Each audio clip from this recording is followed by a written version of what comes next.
Hi hello மக்களே, இது threads of நிலா. இன்றைக்கி நீங்கள் இந்த வீடியோவில் பார்க்க போகிறது வந்துட்டு என்னோட சண்டே சமையல் தான் வந்து பார்க்க போகிறோம்.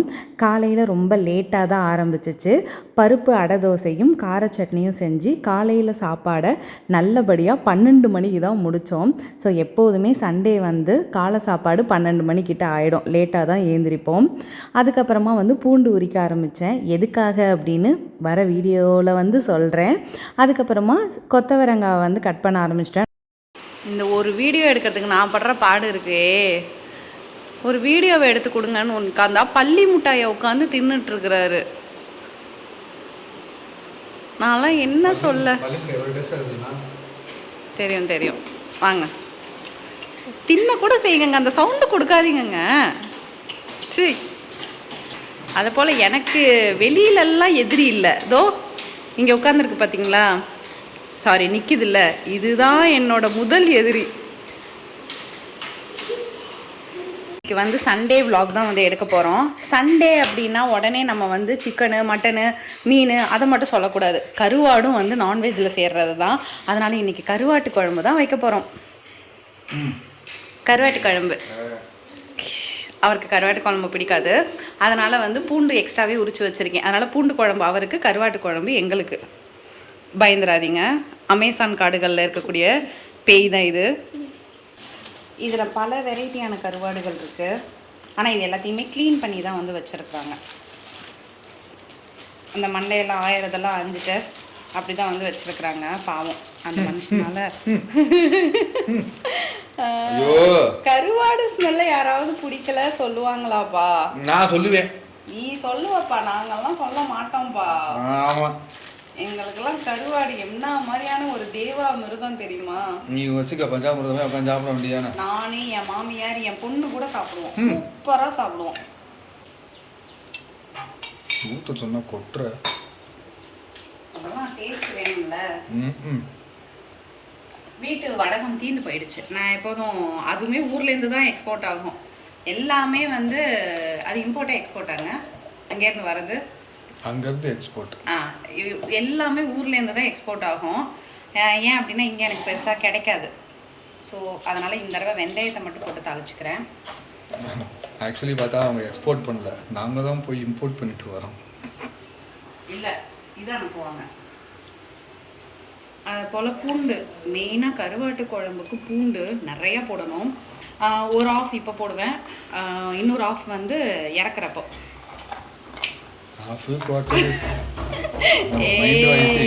இல்லை, அந்த மைண்ட் வாய்ஸ் பக்கம் போகாதீங்க. ஸோ இப்போ வந்துட்டு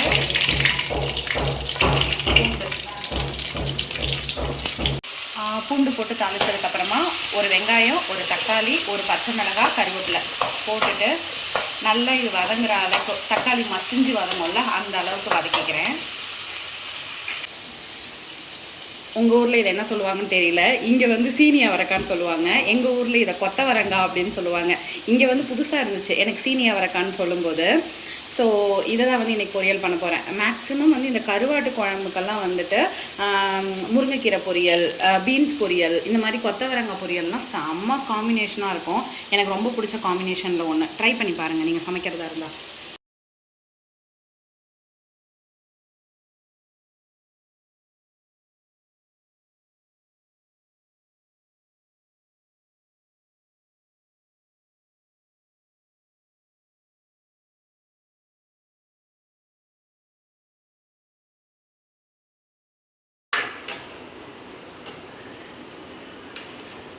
சங்கீத சுவரங்கள்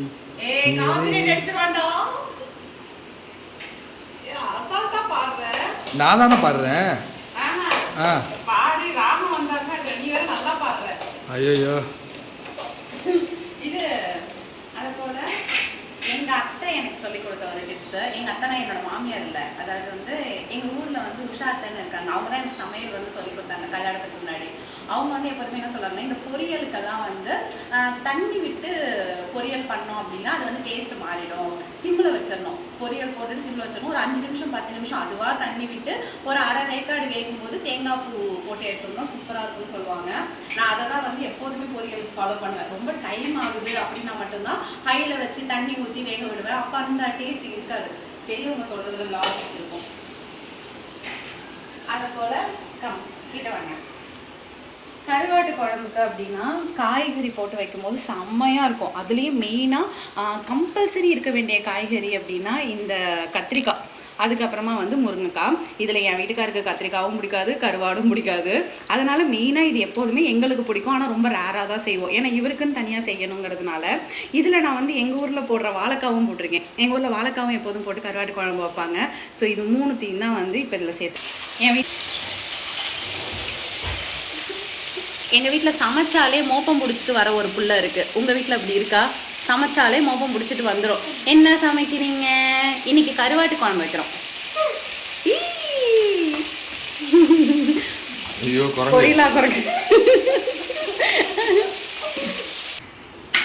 சைடில் நான் வந்து ரைஸும் வச்சுட்டேன். என்னடா சைடு சரி விடு. ஏன் குக்கரில் வைக்கிறீங்க அப்படின்னு கேட்கலாம். ஏன்னா நிறைய பேர் ஒரு தடவை கேட்டிருந்தீங்க, ஏன் குக்கரில் வைக்கிறீங்க, வடிக்க வேண்டியதானே அப்படின்னு சொல்லிட்டு. இப்போ நாங்கள் வாங்கியிருக்கிற அரிசி வந்து வடித்தோம் அப்படின்னா ஒரு மாதிரி மாவு மாதிரி ஆயிடுது. அந்த டேஸ்டே வந்து தரல. அதனால வந்துட்டு குக்கரில் வைக்கிறேன். குக்கரில் வச்சோம்னா கொஞ்சம் உதிரா நல்லா இருக்கும். அப்படின்னா என்ன அர்த்தம்னா அரிசியோட தரம் குறைந்து விட்டதுன்னு என்ற அர்த்தம். நான் வேணாலும் வயல் வச்சு விளைச்சு உண்மையிலேயே சொல்கிறேன், நல்லது. நான் வந்து கருவாடையும் வந்து நல்லா க்ளீன் பண்ணி எடுத்து வச்சிட்டேன். மேக்ஸிமம் எங்கள் வீட்டில் வந்து இந்த தலையெல்லாம் ஆஞ்சு தான் கொடுப்பாங்க. அதனால் எடுத்தோடனே சும்மா கழுவுனா மட்டும் போதும். இந்த கருவாடு ஸோ எங்கள் ஊர்லலாம் வந்து என்ன என்னன்னா லாஸ்ட்டாக தான் கருவாடை போடுவாங்க. நான் வந்து முன்னாடியே போடுவேன். எனக்கு இது மாதிரி ஒரு தடவை ட்ரை பண்ணி பார்த்தேன், ரொம்ப நல்லா இருந்துச்சு. அதனால் கருவாடை போட்டு ஒரு தடவை வதக்கிட்டோம்னா எனக்கு டேஸ்ட் ரொம்ப பிடிக்கும். இது வந்து எங்கள் ஊர்லேருந்து வந்த மிளகாத்தூள். நான் முன்னாடியே ஒரு வீடியோலையும் காமிச்சிருப்பேன், மிளகாத்தூள் சென்ட் பண்ணியிருப்பாங்கன்னு. ஆனால் இது என்ன பிரச்சனைனா, நான் ஆச்சி குழம்பு மிளகாத்தூள் தான் வாங்கிட்டு வருவேன் சப்போஸ் வீட்டில் அரைக்க முடியாதப்போ. அதில் 3 ஸ்பூன் போட்டாலும் காரமாக இருக்காது, இதில் 1 ஸ்பூன் போட்டாலே காரமாக இருக்குது.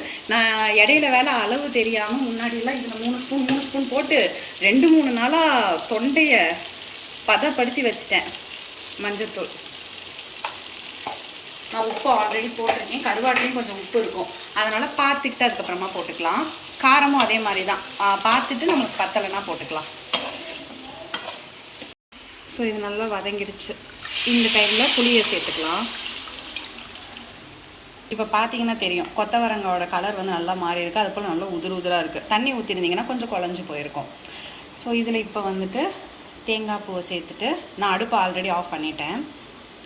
தேங்காய் பூ சேர்த்துட்டு கிளறி விட்டோம்னா டேஸ்ட் செம்மையாக இருக்கும். சைடில் வந்து என்ன பண்ண போகிறோம் அப்படின்னா முட்டை வைக்க போகிறோம். எத்தனை சைடுன்னு தெரியல, அது வாடி சைடாக இருக்குது. முட்டைக்கும் கருவாட்டு குழம்புக்கும் இருக்கிற காம்பினேஷன் இருக்குது பார்த்தீங்களா? இது எங்கே ஆரம்பிச்சது அப்படின்னா, உங்கள் ஊர்களில் இந்த குழந்தெல்லாம் பிறந்துச்சு அப்படின்னா 16வது நாள் அப்படின்னு ஒன்று கொண்டாடுவாங்களான்னு தெரியல. அந்த 16வது நாளில் என்ன பண்ணுவாங்கன்னா, அந்த குழந்தை பிறந்த அம்மாவுக்கு வந்து கருவாட்டு குழம்பு, முட்டை, முருங்கைக்கீரைலாம் கொடுப்பாங்க.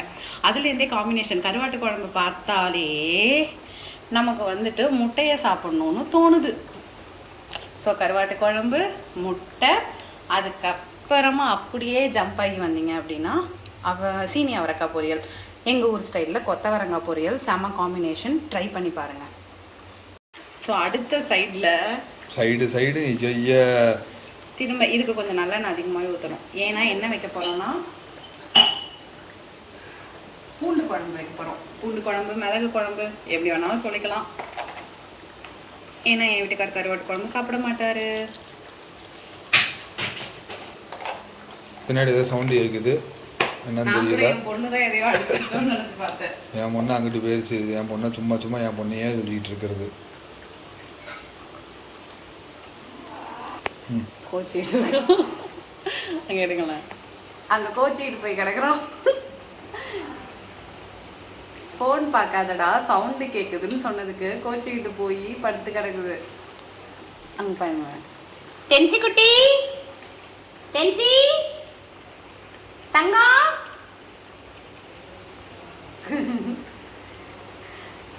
இப்போ நம்ம மீதி இருக்கிற பூண்டை இதில் போட்டுருவோம். இந்த வீடியோவில் ஹைலைட் வந்து கருவாட்டு குழம்பு தாங்கிறதுனால பூண்டு குழம்பு ரெசிபி பெருசாக போடலை. எண்ணெய் ஊற்றிக்கோங்க, வெந்தயம் போட்டுக்கோங்க, பூண்டு போட்டுக்கோங்க. வதங்கினக்கப்புறமா மிளகாத்தூள், புளியை கரைச்சி ஊற்றுங்க. இறக்கிறதுக்கு முன்னாடி மிளகுத்தூள், சீரகத்தூள் சேர்த்துக்கோங்க. அவ்வளவுதான், ரொம்ப சிம்பிள். அவ்வளவுதான், அவ்வளவே தான். பார்த்தீங்களா, மணக்க மணக்க கருவாட்டு குழம்பு ரெடி ஆயிடுச்சு. அவ்வளோதான், இதுக்கு மேலே இதை கொதிக்க வைக்க தேவையில்ல. அப்படியே மனசு எங்கேயோ பறக்குது பேபி. எங்கேயும் பறக்காது, அங்கேயே தான் இருக்கேன். சோத்து தட்டிக்குள்ளே தான் பறக்குது. ஃபைனலி நம்மளோட லஞ்ச் பிளேட் வந்து ரெடி ஆகிடுச்சு.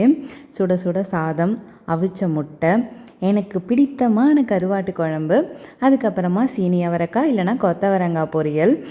இன்றைக்கி சொல்ல போனால் ஸ்பெஷலான லஞ்சு தான். இந்த சிக்கன், மட்டன், மீன் இது எல்லாத்தையுமே விட எனக்கு கருவாட்டு குழம்பு டாப் நாச்சில் வந்து பிடிக்கும். ஏன்னா எங்கள் வீட்டு பக்கத்தில், அதாவது நான் அம்மா வீட்டில் இருக்கும்போது அதிகமாக செய்கிற ஒரு குழம்பு, கல்யாணம் ஆகி அதிகமாக செய்யாத ஒரு குழம்பு அப்படின்னாலும் இதுதான்.